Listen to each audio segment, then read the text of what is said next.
नमस्कार दोस्तों, आज हम बात करने वाले हैं एक ऐसे बड़े फैसले के बारे में जिसने भारत और अमेरिका के व्यापार संबंधों को हिला दिया है। 27 अगस्त 2025 से अमेरिका ने भारत से आने वाले सामानों पर 50% आयात शुल्क इंपोर्ट टैरिफ लगा दिया है। इसका मतलब है कि अगर भारत से कोई प्रोडक्ट अमेरिका पहुंचते पहुंचते $100 का पड़ता था तो अब उस पर $50 का अतिरिक्त टैक्स लगेगा और उसकी लागत $150 हो जाएगी। सीधे शब्दों में कहें तो भारतीय सामान अमेरिका में बहुत महंगा हो जाएगा। लेकिन सवाल यह है कि यह फैसला क्यों लिया गया, इसका असर भारतीय उद्योगों और आम लोगों पर क्या पड़ेगा और दूसरे देशों की तुलना में भारत कहाँ खड़ा है। आइए इसे विस्तार से समझते हैं। 1. अमेरिका ने यह फैसला क्यों लिया। अमेरिका कहता है कि यह रेसिप्रोकल टैरिफ यानी बराबरी का शुल्क है। असली वजह है कि भारत ने रूस से सस्ता कच्चा तेल बड़ी मात्रा में खरीदा, जिससे अमेरिका को नाराज़गी हुई। इसके अलावा अमेरिका चाहता है कि भारत अपने बाजार को ज़्यादा खोले ताकि अमेरिकी कंपनियां भी यहां पर बराबरी से बेच सकें। 2. यह 50% टैक्स कैसे काम करेगा। जब भी कोई भारतीय सामान अमेरिका की सीमा पर पहुंचेगा उस पर 50% का आयात शुल्क लगेगा। उदाहरण, मान लीजिए एक जोड़ी जूते की लागत $100, अब सीमा पर 50% टैक्स, $50 नया लागत मूल्य, आज $150। इसके बाद जब यह जूते दुकानों में बिकेंगे तो खुदरा विक्रेता अपनी मार्जिन भी जोड़ेंगे।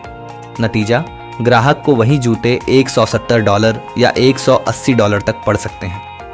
असर, इम्पैक्ट, अगर किसी भारतीय प्रोडक्ट की कीमत अमेरिका पहुंचने तक $100 थी, अब उस पर $50 का टैक्स लगेगा, यानी लागत $150 हो जाएगी। इससे अमेरिकी बाजार में भारतीय सामान महंगे दिखेंगे और खरीदार वियतनाम, बांग्लादेश या कंबोडिया जैसे देशों की ओर शिफ्ट हो सकते हैं, क्योंकि वहां से आने वाले सामान पर इतना भारी टैक्स नहीं है। 3. कौन से भारतीय उद्योग सबसे ज़्यादा प्रभावित होंगे। कपड़ा और readymade garments, textiles and apparel, जूते और चमड़े का सामान, फुटवेयर एंड लेदर, सोने के गहने और jewellery, gold jewellery, IT hardware और कुछ दवाइयाँ, IT hardware and pharma generics. इनमें से कपड़ा, जूते और गहनों का निर्यात बहुत बड़ा है। अब अमेरिकी खरीदार इन्हें भारत से मंगाने की बजाय बांग्लादेश, वियतनाम या कंबोडिया से मंगाना शुरू कर सकते हैं, क्योंकि उन देशों पर इतना ज़्यादा टैक्स नहीं है। 4. दूसरे देशों की तुलना में भारत चीन पर पहले से टारगेटेड टैरिफ है। इलेक्ट्रिक गाड़ियों EVs पर 100% सेमीकंडक्टर चिप्स पर, 50% बैटरी और स्टील पर 25% प्लस। लेकिन चीन पर हर सामान पर ब्लैंकेट 50% टैक्स नहीं है। भारत पर यह सबसे बड़ा ब्लैंकेट स्टेप है। लगभग सभी आयातित सामान प्रभावित। 5. भारत और अमेरिका पर असर। भारत पर असर, निर्यातक कंपनियों की बिक्री घट सकती है। छोटे उद्योगों को बड़ा झटका लगेगा। कपड़ा और जूते का कारोबार पड़ोसी देशों में शिफ्ट हो सकता है। अमेरिका पर असर, अमेरिकी ग्राहकों को सामान महंगा मिलेगा, दुकानदारों को सप्लाई चेन बदलनी पड़ेगी।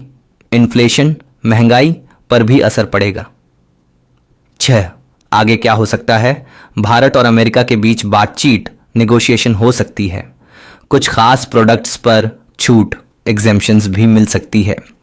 अगर यह टैक्स लंबे समय तक लागू रहा तो दोनों देशों के रिश्ते और व्यापार पर गहरा असर होगा, और अगर यह लंबे समय तक चला तो भारतीय एक्सपोर्टर्स को बड़ा नुकसान होगा।